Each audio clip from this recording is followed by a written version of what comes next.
ഈ ഒരു episode തുടങ്ങുമ്പോഴത്തേക്കും Shen ഒരു കോമ്പറ്റീഷനൊക്കെ സ്കൂളിൽ പഠിക്കുന്ന സമയത്ത് പങ്കെടുത്തിട്ടുണ്ടായിരുന്നല്ലോ. ആ ഒരു കോമ്പറ്റീഷൻ നടക്കുന്ന അന്നത്തെ ദിവസമാണ് കാണിക്കുന്നത്.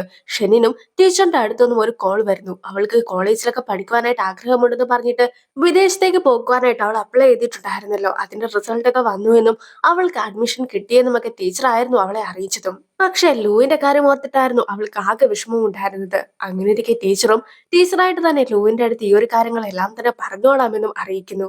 അന്ന് കോമ്പറ്റീഷന് വേണ്ടി ലൂ തന്നെ ആയിരുന്നു അവളെ കൊണ്ടുവിടുവാനായിട്ട് വന്നിട്ടുണ്ടായിരുന്നെങ്കിലും അതിനുശേഷം അവളെ പ്രൊപ്പോസ് ചെയ്യാമെന്ന തീരുമാനത്തിലായിരുന്നു ലൂ ഉണ്ടായിരുന്നതും. അതുകൊണ്ട് തന്നെ ഇന്നത്തെ ദിവസം നീ ഒരിക്കലും മറക്കുകയില്ല എന്ന് അവളുടെ അടുത്തായിട്ട് പറയുന്നുമുണ്ട്. എന്തായാലും ആ ഒരു സീൻ അവിടം കൊണ്ട് കട്ടായതിനു ശേഷം ഇപ്പോൾ 2024 കാണിക്കുന്നു. സൂവിന് വയറുവേദനയും ഛർദിയൊക്കെ ആയിട്ട് ഇരിക്കുകയാണ്. പക്ഷെ സൂവിന്റെ കാര്യങ്ങളെല്ലാം തന്നെ ചെങ്ങായിരുന്നു നോക്കിക്കൊണ്ട് വരുന്നത്. ഈ ഒരു സമയത്ത് അവിടെ വെച്ചിട്ടുണ്ടായിരുന്ന ഒരു പേപ്പറൊക്കെ ചെങ്ങിന്റെ ശ്രദ്ധയിലും പെടുന്നു. ആ ഒരു പേപ്പറിലാകട്ടെ എങ്ങനെ ഒരു പ്രൊപ്പോസൽ നടത്താമെന്ന രീതിക്കൊക്കെ ആയിരുന്നു എഴുതി വെച്ചിട്ടുണ്ടായിരുന്നത്.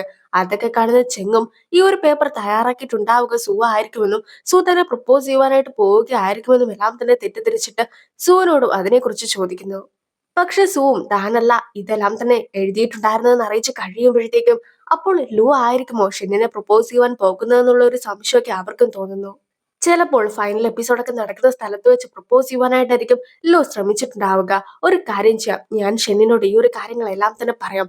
അതൊക്കെ ആകുമ്പോഴത്തേക്കും പ്രൊപ്പോസൽ നടക്കുന്ന സമയത്ത് അവൾക്കും ഇങ്ങനെ ഒരു പ്രൊപ്പോസലൊക്കെ നടക്കുന്നുണ്ട് എന്ന് വിചാരിച്ചിട്ട് നിൽക്കുവാനായിട്ട് സാധിക്കുമല്ലോ. സാധാരണഗതിക്ക് ഇങ്ങനെ പ്രൊപ്പോസൽ നടത്തുന്നതൊന്നും തന്നെ അവൾക്ക് ഇഷ്ടപ്പെടുവാനുള്ള സാധ്യതയില്ല എന്നൊക്കെ പറഞ്ഞുകൊണ്ട് ഈ ഒരു പേപ്പറുമായിട്ട് ഷെന്നിനെ കാണുവാനായിട്ട് പോവുകയായിരുന്നു സൂ. നീയും ഇപ്പോൾ നല്ല രീതിക്കല്ലേ മുന്നോട്ട് പോകുന്നത്. അതുകൊണ്ടായിരിക്കാം അവന് നിന്നെ പ്രപ്പോസ് ചെയ്യുവാനായിട്ടുള്ള പ്ലാനിങ് ഒക്കെ നടത്തിയിട്ടുണ്ടാവുക എന്നൊക്കെ പറഞ്ഞിട്ട് സോ ആ ഒരു പേപ്പർ എല്ലാം തന്നെ ഷെന്നിനും കാണിച്ചു കൊടുക്കുന്നു. അതേസമയം ചെങ്ങിനെ കാണിക്കുമ്പോഴത്തേക്കും ചെങ്ങ് ലൂവിന്റെ അടുത്ത് ഇതുപോലെ പ്രപ്പോസലൊക്കെ നടത്തുവാനായിട്ട് പോകുന്ന കാര്യത്തെക്കുറിച്ച് ചോദിക്കുകയായിരുന്നു. പക്ഷെ ലൂവും താൻ ഒരിക്കലും അങ്ങനെ ഒരു പ്രപ്പോസൽ പ്ലാൻ ചെയ്തിട്ടേ ഉണ്ടായിരുന്നില്ല എന്ന് പറഞ്ഞിട്ട് ഇനി എങ്ങാനും സിയു ആയിരിക്കുമോ ആ ഒരു പ്രപ്പോസൽ പ്ലാൻ ചെയ്തിട്ടുണ്ടാവുക എന്നൊക്കെ അവരും സംശയിക്കുന്നു. അതേസമയം ഇത് ലൂ തയ്യാറാക്കിയതൊന്നുമല്ല, മറിച്ച് ഞാനായിരുന്നു തയ്യാറാക്കിയിട്ടുണ്ടായിരുന്നത്. ഞാൻ നാളെ ലൂനെ പ്രപ്പോസ് ചെയ്യുവാനായിട്ട് പോവുകയാണെന്ന് ഷെൻ അറിയിച്ച് കഴിയുമ്പോഴത്തേക്കും സൂം ആകെ ഷോക്ഡ് ആകുന്നു.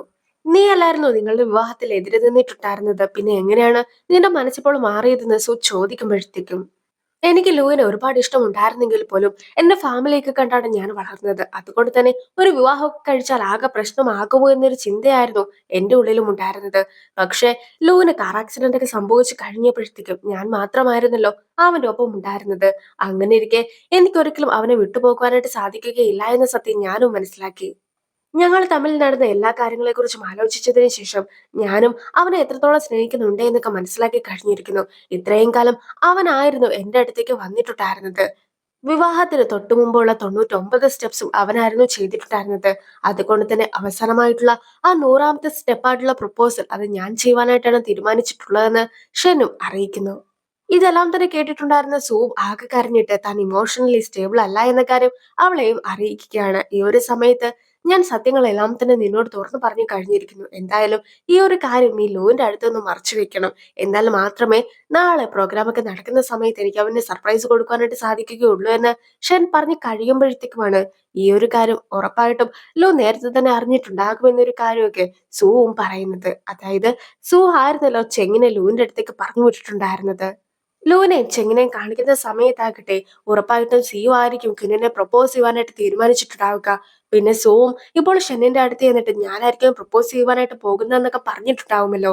സോ ഷെന്നും ആകെ തെറ്റിദ്ധരിക്കുന്നതായിരിക്കും. നമ്മളും ഒന്നും നടന്നിട്ടില്ല എന്ന രീതിക്ക് വേണം ഇനി പെരുമാറുവാൻ ലൂവും അറിയിക്കുകയാണ്. അതിനുശേഷം ലൂവും ഷെന്നും കൂടി ഒന്നിച്ച് ഫുഡ് കഴിക്കുവാനായിട്ടും പോകുന്നു.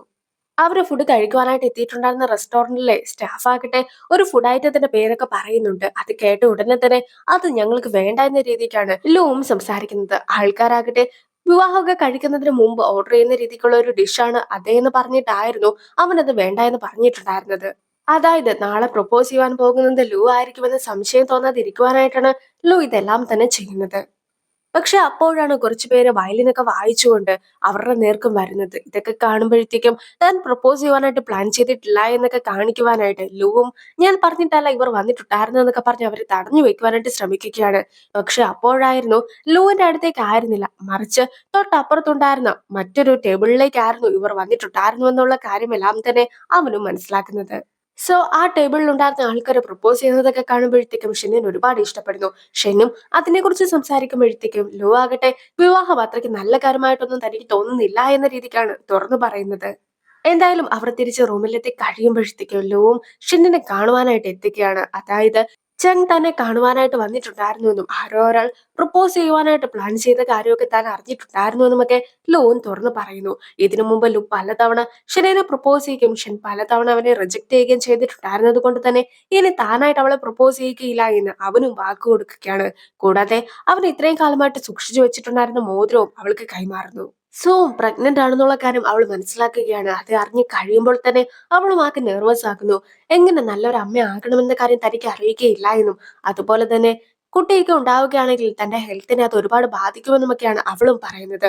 അവളുടെ സൗന്ദര്യത്തിന് വ്യത്യാസം വരുമെന്നും നല്ല രീതിക്കുള്ള ഡ്രസ്സ് ഒന്നും തന്നെ തനിക്ക് ഇടുവാനായിട്ട് സാധിക്കുകയില്ല എന്നും പറഞ്ഞ് അവൾ ആകെ ടെൻഷൻ അടിക്കുമ്പോഴത്തേക്കും അവളെ സമാധാനിപ്പിക്കുവാനായിട്ട് ചെങ് നോക്കുന്നുണ്ടെങ്കിൽ പോലും അവൾക്കും അതൊന്നും തന്നെ അംഗീകരിക്കുവാനായിട്ട് സാധിക്കാതെ പിണങ്ങിപ്പോകുന്നു. ആ ഒരു സംഭവത്തിന് ശേഷം ചെങ് അവിടെ നിന്നും പോയിട്ടുണ്ടായിരുന്നെങ്കിലും പിന്നെ തിരിച്ചെത്തിയിട്ടുണ്ടായിരുന്നില്ല. അതുകൊണ്ട് തന്നെ സോ ആകെ തകർന്നു പോകുന്നു. താൻ കാരണമാണ് അവൻ പോയിട്ടുണ്ടായിരുന്നതെന്നൊക്കെ പറഞ്ഞ് അവളും വിഷമിക്കുകയാണ്. ഇപ്പോൾ ഗോ ബാക്ക് ലവറിന്റെ ഏറ്റവും ഫൈനൽ എപ്പിസോഡൊക്കെ ഷൂട്ട് ചെയ്യാനായിട്ട് പോവുകയാണ്. ആൾക്കാർ ഒരുമിക്കുമോ അതോ അവർ പിരിയുമോ എന്ന് അറിയുവാനായിട്ടാണ് എല്ലാവരും തന്നെ ആകാംക്ഷയോടെ കാത്തിരിക്കുന്നതും. ആദ്യമായിട്ട് സിയുവിനെയും ക്വിന്നിനെയുമാണ് കാണിക്കുന്നത്. അവർ രണ്ടുപേരും കൂടെ ഒന്നിച്ച് കുക്ക് ചെയ്യുന്നു. സിയു എല്ലാ രീതിക്കും അവളെ ഹെൽപ്പ് ചെയ്യുന്നുണ്ടായിരുന്നു. അത് കൂടാതെ ഫുഡൊക്കെ അവർ ഒന്നിച്ചിരുന്ന് കഴിക്കുകയും ചെയ്യുകയാണ്. അവർ യഥാർത്ഥത്തിൽ ഇതിന്റെ ഇടയ്ക്ക് ഒന്നും തന്നെ സംസാരിച്ചിട്ടുണ്ടായിരുന്നില്ലെങ്കിൽ പോലും അവർ രണ്ടുപേരുടെയും ഇടയിലുള്ള പെരുമാറ്റമായിരുന്നു ഏറ്റവും കൂടുതലായിട്ട് റെക്കോർഡ് ചെയ്തിട്ടുണ്ടായിരുന്നതും. ഇപ്പോൾ ആകട്ടെ അവർ രണ്ടുപേരും ഒന്നിച്ച് സംസാരിക്കാനായിട്ട് വന്നിരിക്കുന്നു. ഈ ഒരു സമയത്ത് എന്തുകൊണ്ടായിരുന്നു ഒന്നിച്ച് കുക്ക് ചെയ്യുവാനായിട്ട് തീരുമാനിച്ചിട്ടുണ്ടായിരുന്നെന്നുള്ളൊരു ചോദ്യം ടീമും അവരുടെ അടുത്തായിട്ട് ചോദിക്കുകയാണ്. ഞങ്ങൾക്ക് രണ്ടുപേർക്കും കടയിലൊക്കെ പോയിട്ട് സാധനങ്ങൾ മേടിക്കുവാനായിട്ട് ഒന്നും തന്നെ അത്രയ്ക്ക് താല്പര്യമില്ല. അതുകൊണ്ട് തന്നെ ഓൺലൈനായിട്ടായിരുന്നു ഞങ്ങൾ സാധനങ്ങളൊക്കെ മേടിച്ചിട്ടുണ്ടായിരുന്നത്. മാത്രമല്ല ഒന്നിച്ച് ഫുഡ് ഉണ്ടാക്കണമെന്ന് ഞങ്ങളുടെ ഏറ്റവും വലിയ ആഗ്രഹമായിരുന്നുവെന്നും ആ ഒരു ആഗ്രഹം ഇപ്പോഴാണ് സാധിച്ചതെന്നും അവരും തുറന്നു പറയുകയാണ്. ഇനി എന്നും കുഞ്ഞിന് ഇഷ്ടമുള്ള ഫുഡ് എല്ലാം തന്നെ ഉണ്ടാക്കി തരാമെന്ന് സിയുവും പറയുന്നു. അത് കേട്ട ഉടനെ തന്നെ ടീമും നിങ്ങൾ ആദ്യത്തെ എപ്പിസോഡിൽ ഒന്നും തന്നെ സംസാരിച്ചിട്ടുണ്ടായിരുന്നില്ല. ഇപ്പോൾ അവസാന എപ്പിസോഡ് ആയിരിക്കുന്നു. ഈ ഒരു സമയത്തും നിങ്ങൾ വളരെ കുറച്ച് മാത്രമാണ് സംസാരിച്ചിട്ടുള്ളത്. എന്തുകൊണ്ടാണ് അങ്ങനെ സംഭവിച്ചതെന്നൊക്കെ ടീമും ചോദിക്കുകയാണ്. ആദ്യത്തെ എപ്പിസോഡൊക്കെ വന്ന സമയത്ത് ഞങ്ങൾ ആകെ നെർവസ് ആയിരുന്നു. എന്ത് സംസാരിക്കണമെന്ന് പോലും അറിയുകയില്ലായിരുന്നു. പക്ഷെ ഇപ്പോൾ അവസാന എപ്പിസോഡൊക്കെ ആയപ്പോഴത്തേക്കും ഞങ്ങൾ പരസ്പരം നല്ല രീതിക്ക് തന്നെ മനസ്സിലാക്കി കഴിഞ്ഞിരിക്കുന്നു. അതുകൊണ്ട് തന്നെ വളരെ ഫോഴ്സ് ചെയ്ത് സംസാരിക്കേണ്ട ആവശ്യമൊന്നും തന്നെ ഞങ്ങൾക്ക് ഇനിയില്ല. സംസാരിക്കാതെ തന്നെ ഞങ്ങൾക്ക് പരസ്പരം എല്ലാ കാര്യങ്ങളും അറിയാമെന്ന രീതിക്കാണ് അവളും പറയുന്നത്. നിങ്ങൾ ഇനിയും നിങ്ങളുടെ ഈ ഒരു പ്രണയവുമായിട്ട് മുന്നോട്ട് പോകുമോ എന്നൊരു ചോദ്യമൊക്കെ ചോദിച്ച് കഴിയുമ്പോഴത്തേക്കും തീർച്ചയായും ഞങ്ങൾ ഈ പ്രണയവുമായിട്ട് മുന്നോട്ട് പോകും. മാത്രമല്ല ഞാനൊരു റൊമാൻറ്റിക് നോവലിസ്റ്റ് ആണ്. അങ്ങനെയിരിക്കെ ഫ്യൂച്ചറിൽ എന്തൊക്കെ കാര്യങ്ങളാണ് ചെയ്യുക എന്ന് പോലും ഞാൻ ഇപ്പോൾ തന്നെ പ്ലാൻ ചെയ്ത് കഴിഞ്ഞിരിക്കുന്നു എന്ന് കൂടി സിയുവും അറിയിക്കുന്നു. ഫൈനൽ എപ്പിസോഡൊക്കെ ഷൂട്ട് ചെയ്യുന്നത് കൊണ്ട് തന്നെ ചെങ്ങ് ഷൂട്ടിങ്ങിന് വേണ്ടി എത്തിക്കുകയാണ്. പക്ഷെ അപ്പോഴായിരുന്നു അസിസ്റ്റന്റിന്റെ അടുത്ത് നിന്നും സു അവിടെ ഇല്ല എന്ന കാര്യമൊക്കെ ചെങ്ങും മനസ്സിലാക്കുന്നത്.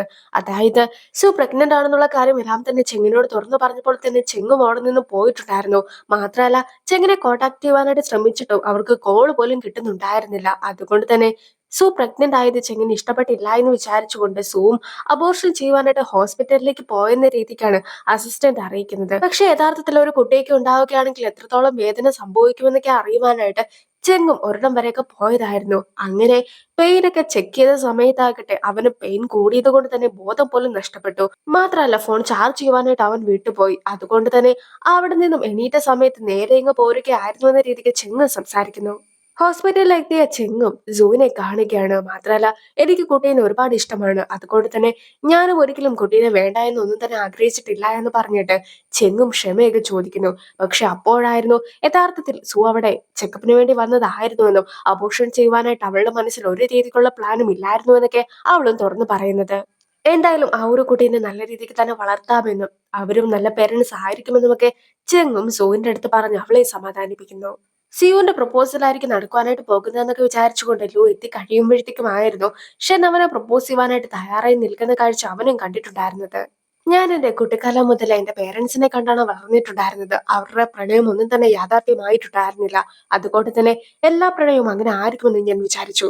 പക്ഷെ ആ ഒരു തെറ്റിദ്ധാരണയെല്ലാം തന്നെ എനിക്ക് മാറ്റി തന്നിട്ടുണ്ടായിരുന്നത് നീയാണ്. പലതവണയായിട്ട് നീ എന്നെ പ്രപ്പോസ് ചെയ്യുവാനായിട്ട് ശ്രമിച്ചിട്ടുണ്ടായിരുന്നെങ്കിൽ പോലും ഞാൻ റിജക്ട് ചെയ്യുകയായിരുന്നു ചെയ്തത്. അതുകൊണ്ട് തന്നെ ഈ ഒരു സമയത്ത് ഞാനാണ് നിന്നെ പ്രപ്പോസ് ചെയ്യുവാനായിട്ട് പോകുന്നത്. ഞാൻ നിന്നെ ഒരുപാട് മിസ് ചെയ്തിട്ടുണ്ടായിരുന്നു. 5 വർഷം നമ്മൾ അകന്നിരുന്നിട്ടുണ്ടായിരുന്നെങ്കിൽ പോലും ഈ 5 വർഷം ഞാൻ നിനക്ക് വേണ്ടി കാത്തിരിക്കുകയായിരുന്നു. ഓരോ ദിവസവും നിന്നെ പിരിഞ്ഞു പോയതിൽ എനിക്ക് ഒരുപാട് വിഷമവും ഉണ്ടായിരുന്നു. നീ തന്ന മോതിരത്തിന്റെ കൂടെ ഞാൻ നിനക്കായി തയ്യാറാക്കിയ മോതിരം കൂടി ഇപ്പോൾ വെച്ചിരിക്കുകയാണ്. നമ്മൾ ശരിക്കും ഒന്നിക്കേണ്ടവർ തന്നെയാണ്. നീ എന്നെ വിവാഹം കഴിച്ച് ജീവിതകാലം മുഴുവൻ എന്റെ ഒപ്പം നിൽക്കുവാനായിട്ട് ആഗ്രഹിക്കുന്നുണ്ടോ എന്ന് ഷെന്നും ലൂവിന്റെ അടുത്ത് ചോദിക്കുന്നു. ലൂവും അപ്പോൾ തന്നെ അത് സമ്മതിച്ചിട്ട് അവളുടെ കയ്യിലുണ്ടായിരുന്ന മോതിരം മേടിച്ചിട്ട് അവളെയും പ്രപ്പോസ് ചെയ്യുകയാണ്. അവളും സമ്മതിച്ച് കഴിയുമ്പോഴത്തേക്കും അവനും അവളുടെ കയ്യിൽ മോതിരം ഇട്ട് കൊടുക്കുന്നു. അങ്ങനെ അവര് മോതിരം കൈമാറിയതിനു ശേഷം പ്രണയം തുറന്നു പറഞ്ഞ് കിസ് ചെയ്യുന്നു. എല്ലാവരും തന്നെ അതൊക്കെ കണ്ട് സെലിബ്രേറ്റ് ചെയ്യുന്നു. ഇപ്പോൾ ഷൂട്ടിംഗ് എല്ലാം തന്നെ അവസാനിച്ചു കഴിഞ്ഞിരിക്കുന്നു. അതുകൊണ്ട് തന്നെ എല്ലാവരും ഒന്നിച്ചിരുന്ന് വിവാഹത്തെക്കുറിച്ചൊക്കെ ചർച്ച ചെയ്യുകയാണ്. സിയോനും ക്വിന്നിനും വിവാഹം വലിയ ആഘോഷമായിട്ട് നടത്തുവാനായിട്ട് താല്പര്യമുണ്ടായിരുന്നില്ല. ഒരുപാട് ഗസ്റ്റിനെയൊക്കെ വിളിച്ചു വരുത്തിയിട്ട് പരിപാടി നടത്തുന്നതിൽ അവർക്കും താല്പര്യം ഉണ്ടായിരുന്നില്ല. അതുകൊണ്ട് തന്നെ ചെറിയൊരു രീതിക്ക് പരിപാടിയൊക്കെ നടത്താമെന്ന രീതിക്കാണ് സിയോ തീരുമാനിച്ചിട്ടുള്ളത്. അങ്ങനെയിരിക്കെ ഇപ്പോൾ പ്രപ്പോസലൊക്കെ കഴിഞ്ഞത് കൊണ്ട് തന്നെ ലോവും എല്ലാവരുമായിട്ട് എൻജോയ് ചെയ്യുവാനായിട്ട് മറ്റൊരു സ്ഥലത്തേക്കും പോകുന്നു. അങ്ങനെ അവർ ഒന്നിച്ചിരിക്കുന്ന സമയത്ത് സുവും ഒരു ട്രിപ്പിനെ കുറിച്ചൊക്കെ പറയുകയാണ്. അത് കേൾക്കുമ്പോഴത്തേക്കും ലൂവിന് നല്ലൊരു ഐഡിയ ആയിട്ടൊക്കെ തോന്നുന്നു. അതായത് ഷെനും ലൂവും മാത്രമായിട്ട് പല പല സ്ഥലങ്ങളിലൊക്കെ പോവുക എന്നതായിരുന്നു അവന്റെ ആഗ്രഹം. അത് കേട്ടിട്ടുണ്ടായിരുന്ന ഷെനും അടുത്തതായിട്ട് ചെയ്യുവാനായിട്ട് പോകുന്ന പ്രോഗ്രാമിനെ കുറിച്ച് സംസാരിക്കുകയാണ്. അതായത് ഇതുപോലെ ട്രിപ്പൊക്കെ പോയിട്ട് ആ ഒരു സ്ഥലങ്ങളും മറ്റുമൊക്കെ എക്സ്പ്ലോർ ചെയ്യാമെന്നായിരുന്നു അവരുടെ ആഗ്രഹം. ഈ ഒരു ഷോയിൽ പങ്കെടുക്കുവാനായിട്ട് താല്പര്യമുണ്ടോ എന്ന് ലൂവിന്റെ അടുത്ത് ഷൻ ചോദിക്കുമ്പോഴത്തേക്കും ലൂവും ഷോന്റെ ഡീറ്റെയിൽസ് ഒക്കെ വായിച്ചിട്ട് തീരുമാനം എടുക്കാമെന്നും അറിയിക്കുന്നു. ആ ഒരു സീനോട് കൂടിയാണ് ഈ ഒരു ഡ്രാമ അവസാനിക്കുന്നത്. അപ്പോൾ അടുത്തൊരു ഡ്രാമയുമായിട്ട് ഇത്രയും വേഗം കാണാം. ബൈ.